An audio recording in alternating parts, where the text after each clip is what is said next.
A pleasant morning to dear students. Students, I hope all of you fit at your home. As you know all that your chapter 4 is going on. The chapter name is Air and Water.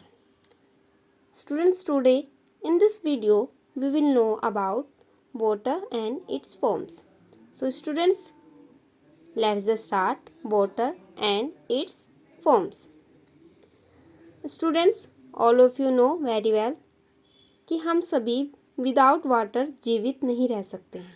बिना पानी के हम जीवित नहीं रह सकते हैं। So students, we need water to live. हमें जीवित रहने के लिए वाटर की नीड होती है। ओके, वाटर की नीड हमें किस किस चीज़ के लिए, कहाँ कहाँ पर हम वाटर का यूज़ करते हैं? टू ड्रिंक, पीने के लिए, टू बाथ, नहाने के लिए, टू कुक, खाना बनाने के लिए, एंड वॉश क्लोथ्स, कपड़े धुलने के लिए। इन सभी चीज़ों के लिए हम वाटर का यूज़ करते हैं। Students, plants and animals also need water to live. हमारे साथ साथ पेड़ पौधों को भी और जानवरों को भी पानी की ज़रूरत होती है। There can be no life on earth without water. सभी को पता है अगर हमारी अर्थ पर वाटर नहीं होता तो जीवन ही नहीं होता। हम सब लोग जो जीवित हैं तो वो किस कारण से जीवित हैं, किस वजह से जीवित है? क्योंकि हमारी अर्थ पर वाटर है। स्टूडेंट्स, फिश जो वाटर में रहती है उसको भी विदाउट वाटर वो जीवित नहीं रह सकते, उसको भी पानी की ज़रूरत होती है। Farmers need water to grow crops. Farmers को, किसानों को फसल उगाने के लिए वाटर की ज़रूरत होती है। पेड़ पौधों को भी ज़रूरत होती है वाटर की, टू मेक फूड, तभी उन पर फूड आते हैं, है ना। अगर हमने कोई पौधे लगाए और हम उनको वाटर नहीं देंगे, पानी नहीं देंगे तो वो चल नहीं पाएंगे, मर जाएंगे। सो स्टूडेंट्स, सभी को वाटर की ज़रूरत होती है। एनिमल्स को पीने के लिए भी वाटर की ज़रूरत होती है, वो भी नहाते हैं, पानी पीते हैं, जीवित रहते हैं। ओके, और इसके साथ साथ वाटर का यूज़ आग बुझाने के लिए भी किया जाता है। स्टूडेंट्स, जो वाटर है वो उसका हमारी लाइफ में बहुत ही महत्वपूर्ण स्थान है। Okay, in nature water keeps changing it's forms. प्राकृतिक रूप में देखें जो वाटर है वो अपना रूप चेंज करता रहता है, अपना रूप बदलता रहता है। The water in ponds, lakes, rivers, seas and oceans gets heated up by the sun. जो पोन्ड्स का, लेक्स झीलों का, रिवर्स नदियों का, समुद्रों का, महासागरों का, इनका जो पानी होता है वो सन के द्वारा गर्म हो जाता है। हीटेड बाय सन, सन के द्वारा गर्म हो जाता है। जब गर्म हो जाता है तो उसके ऊपर से भाप निकलने लगती है, वेपर निकलने लगती है। It rise in the form of water vapours. उसको क्या कहते हैं? वाटर वेपर्स कहते हैं, जलवाष्प कहते हैं। जो कि जो वाटर जो गर्म हो जाता है उसमें से वाटर वेपर निकलने लगती है और high up in the sky, कहाँ चली जाती है? स्काई में चली जाती है। These vapours cool down and form tiny drops of water.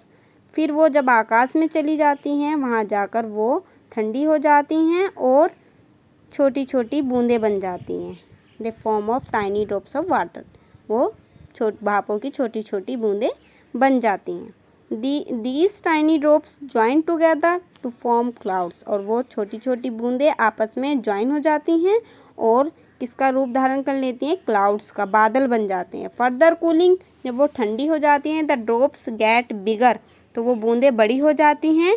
And fell down as a rain, और रेन के रूप में वो नीचे बरसती हैं, बारिश पड़ने लगती है, जिसको हम रेन कहते हैं।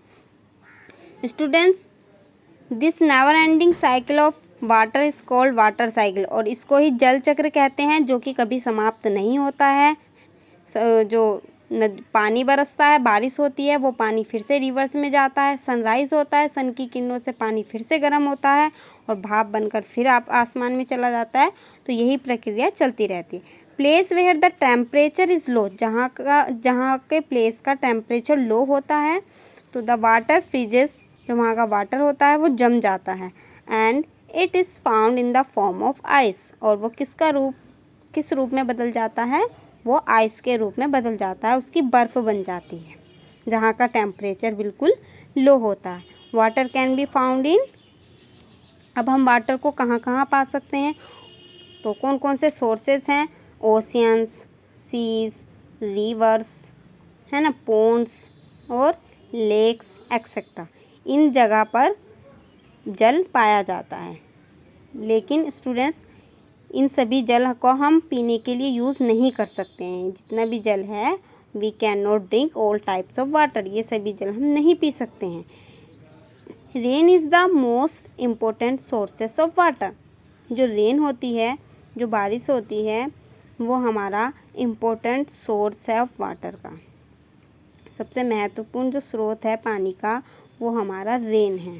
तो rain is the most important source of water. When the snow melts in summer, जब गर्मियों में जो स्नो होती है, बर्फ़ होती है, वो मेल्ट्स हो जाती है, पिघलने लगती है, तो water रसेस down the mountains and forms reverse, जो वाटर होता है वो पहाड़ों से नीचे आ जाता है, बहने लगता है, और किस रूप में आ जाता है, रिवर्स, वो नदियाँ बन जाती हैं। तो some water goes under the ground, कुछ वाटर ज़मीन के अंदर चला जाता है।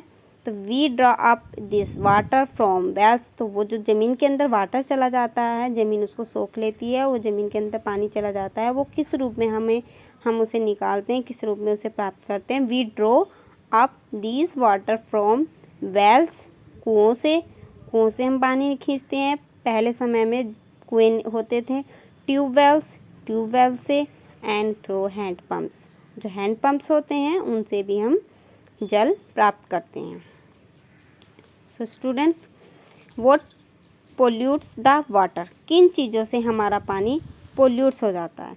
In the mountain the river water is clean, जो पर्वतों का जो पानी होता है, जो बहकर नदी में आता है, नदी बन जाता है, वो बिल्कुल साफ़ होता है। But when it reaches the plain, लेकिन जब ये पानी प्लेन की जगह पर जाता है तो वहाँ पर गंदा हो जाता है। किस कारण? It gets polluted by following activities, कुछ एक्टिविटीज़ हैं जिनके कारण वो पानी हमारा गंदा हो जाता है। तो वो कौन कौन सी एक्टिविटीज़ हैं, उसके बारे में हम जानेंगे। Number first, dumping of the waste of factories in rivers, जो फैक्ट्रियों का वेस्ट होता है वो नदियों में फेंक देते हैं, नदियों में डाल देते हैं, उससे भी हमारा जो नदियों का, रिवर्स का जो पानी होता है वो गंदा हो जाता है। Next number 2, dumping of the domestic waste in rivers, घरेलू कचरा जो होता है वो भी कुछ लोग क्या करते हैं, नदियों में डाल देते हैं, जिससे हमारी नदी का पानी गंदा हो जाता है। Number 3, bathing of animals and their excretion, जो एनिमल्स को नदियों में नहलाने लगते हैं, उनको बात कराने लगते हैं, वहीं पे वो गंदा कर देते हैं, उससे भी हमारा रिवर्स का पानी गंदा हो जाता है। ये सभी वेस्ट चीज़ें हम जब रिवर्स में डाल देते हैं तो ये पानी बिल्कुल हमारा गंदा हो जाता है,